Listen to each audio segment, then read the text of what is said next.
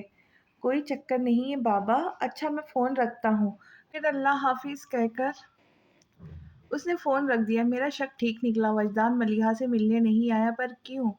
آفاق پیشانی مسلتے ہوئے سوچنے لگا۔ پھر آرٹس کونسل میں اس کی تلاش کرنے کے بعد وہ ساجد کی طرف آ گیا۔ یار ساجد، وجدان کا کوئی پتہ ہے؟ وہ وہیں لائبریری میں ہوگا، ساجد نے لاپرواہی سے کہا۔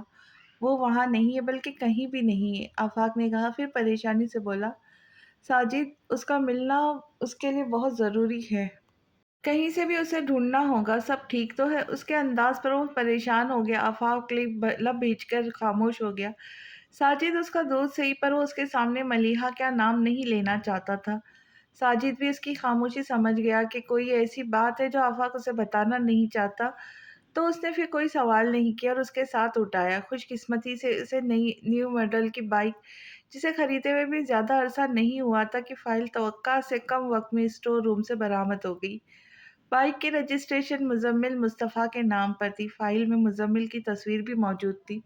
تصویر میں نظر آ رہا چہرہ زخمی کے چہرے سے تھوڑی مشابہت تو رکھتا تھا، مگر پھر بھی کافی الگ تھا۔ رجسٹریشن فائل سے زخمی کی شناخت تو نہیں ہو سکی، پر اس امید پر کہ مزمل مصطفیٰ اس نوجوان کی شناخت کر سکے، ایس ایچ او نے کاغذات سے ملنے والے اس کے آفس کے نمبر پر اسے فون کیا اور حادثے کی اطلاع دی۔ مزمل ایک پل میں سمجھ گیا کہ زخمی نوجوان کون ہوگا۔ بائک کی رجسٹریشن تو مزمل کے نام پر تھی، مگر اس کا استعمال صرف وجدان ہی کیا کرتا تھا۔ فون پر بتائے گئے حلیے کو پہچان کر بھی مزمل نے خود جا کر تصدیق کرنا ضروری سمجھا اور اپنے گھر والوں کو حادثے کی اطلاع کیے بغیر ہسپتال آ گیا جس کا نام اس SHO نے بتایا تھا۔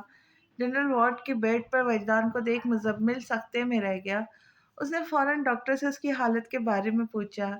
ہی از فائن۔ بائک سے گرنے کی وجہ سے دونوں گھٹنے چھل گئے اور بائیں پنڈلی پر بھی کچھ چوٹیں آئی ہیں مگر وہ سب معمولی ہے۔ ہیلمٹ نہ ہونے کی وجہ سے سر پر چوٹ آئی ہے مگر وہ زیادہ گہری نہیں ہے، لیکن ان کی بے ہوشی اسی چوٹ کی وجہ سے ہے۔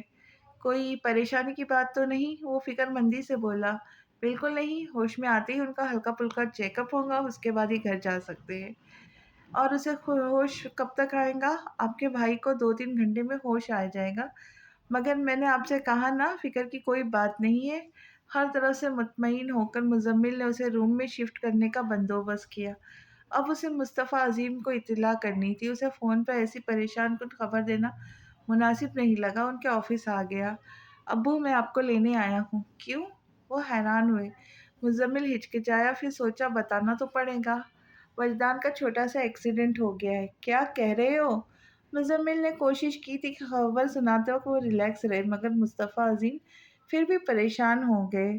ابو پلیز پریشان مت ہو، تو ٹھیک ہے، آپ آرام سے بیٹھ جائیے۔ مزمل نے ان کے شانے پر ہاتھ رکھ کر انہیں بیٹھنے کو کہا۔ وہ اس کا ہاتھ ہٹا کر بولے، مجھے اس کے پاس لے چلو مزمل۔ لے جانے ہی آیا ہوں مگر آپ بیٹھ تو جائے۔ اس بار مزمل نے انہیں زبردستی بٹھا دیا، پھر پانی کا گلاس ان کے ہاتھ میں دے کر کہا، آپ خود کو ریلیکس کریں، وہ بالکل ٹھیک ہے، تب تک میں گھر پر اطلاع کرتا ہوں۔ وہ پانی کا گلاس پکڑے ٹکر ٹکر اسے دیکھتے رہے۔ مزمل نے پھر ان سے کچھ نہیں کہا اور گھر پر فون کرنے لگا۔ بیل جانے کی آواز سن کر وہ دعا کرنے لگا کہ فون انیکا ہی اٹھائے۔ پھر ایسا ہی ہوا۔ انیکا، مجھے تم سے خاص بات کرنی ہے، اس لیے پہلے تم آرام سے بیٹھ جاؤ۔ ایسی کیا بات ہے؟ انیکا جو فون سننے سے پہلے پاس رکھی کرسی پر بیٹھ گئی تھی۔ مزمل کی آواز سن کر گھبراہٹ بھی کھڑی ہوئی تھی۔ گھبراہٹ میں کھڑی ہو گئی۔ مزمل نے نرمی سے ٹوکا، دیکھو اگر تم اس طرح کرو گی تو میں کیسے بات کروں گا؟ انیکا کو لگا وہ ٹھیک کہہ رہا ہے۔ اس نے اپنے حواس قابو میں کر کے کہا، ہاں اب بتائے کیا بات ہے؟ وجدان کا معمولی ایکسیڈنٹ ہو گیا ہے۔ ایکسیڈنٹ؟ وہ خود کو پریشان ہونے سے نہیں روک پائی۔ ہاں مگر چھوٹا سا، وہ ہسپتال میں ہے لیکن پریشانی کی کوئی بات نہیں، اسے صرف معمولی چوٹیں ہی آئی ہے۔ میں ابو کو لے کے کچھ دیر بعد گھر آ جاؤں گا، تو ممی کو حادثے کا بتا کر ذہنی طور پر تیار کر لو، ورنہ ہسپتال میں وجدان کو دیکھ کر وہ پریشان ہو جائیں گی، ٹھیک ہے؟ جی، اس نے کہہ کے فون رکھ دیا۔ عائشہ مصطفیٰ نے ایکسیڈنٹ کا نام سن کر ہی ہاتھ پاؤں چھوڑ دیا۔ انیکا کو انہیں سنبھالنے میں کافی وقت دقت ہوئی۔ پھر چادر انہیں پکڑا کر ان کے بیٹھنے کے لیے کرسی اندر سے لا کر پورچ میں رکھی۔ اس کے بعد بیٹے کو تیار کر کے ان کی گود میں دیا اور بھاگ بھاگ کر گھر کے دروازے لاک کرنے لگی۔ تبھی بیل بجی۔ انیکا نے بے ساختہ ہی دوڑ کر گیٹ کھولا۔ اس کا خیال تھا کہ گیٹ پر مزمل ہوگا، پر وہاں تو کوئی لڑکی تھی۔ اس لڑکی نے کاغذ پر لکھا ایڈریس اس کی طرف بڑھا کر تصدیق چاہی۔ تصدیق کرتے ہوئے انیکا نے پوچھا، ایڈریس تو یہی ہے، پر آپ کو کس سے ملنا ہے؟ وجدان مصطفیٰ سے۔ انیکا نے چونک کر اس کی طرف دیکھا۔ آج تک تو کوئی لڑکی وجدان کا پوچھنے نہیں آئی، پھر یہ کون تھی؟ انیکا نے غور سے اس خوش شکل لڑکی کو دیکھا جس نے کالی ساڑی پر میرون شال سلیقے سے اپنے گرد لپیٹ رکھی تھی۔ آپ کون ہیں اور وجدان سے کیوں ملنا چاہتی ہیں؟ میرا نام ملیحہ فاروقی ہے۔ اتنا سن کر ہی انیکا کے اندر ابال اٹھنے لگے۔ تو یہ ہے ملیحہ فاروقی جس کی وجہ سے وجدان میری بہن کو ریجیکٹ کر رہا ہے ہی کہ اس میں ہر لحاظ سے ایک عام سی لڑکی ہے۔ اس نے تنفر زدہ آنکھیں ملیحہ کے چہرے پہ گاڑ دی جہاں بدحواسی پھیلی ہوئی تھی۔ وہ منت بھرے انداز میں کہہ رہی تھی، پلیز وجدان کو بلا دیجیے، میرا ان سے ملنا بہت ضروری ہے۔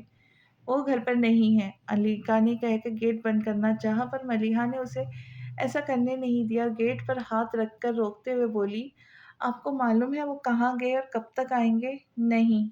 جانے وہ کون سا جذبہ تھا کہ انیکا نے اسے بے خبر رکھنا چاہا، حالانکہ وہ دیکھ سکتی تھی کہ ملیحہ بہت پریشان ہے۔ شاید ملیحہ کو وجدان سے نہ ملنے دینے کی لاشعوری کوشش تھی۔ ملیحہ نے اپنا نمبر اسی چیٹ کے پیچھے لکھ کر انیکا کو دیا اور کہا، وجدان جیسے ہی گھر آئے ان سے کہے اس نمبر پر مجھ سے بات کر لے۔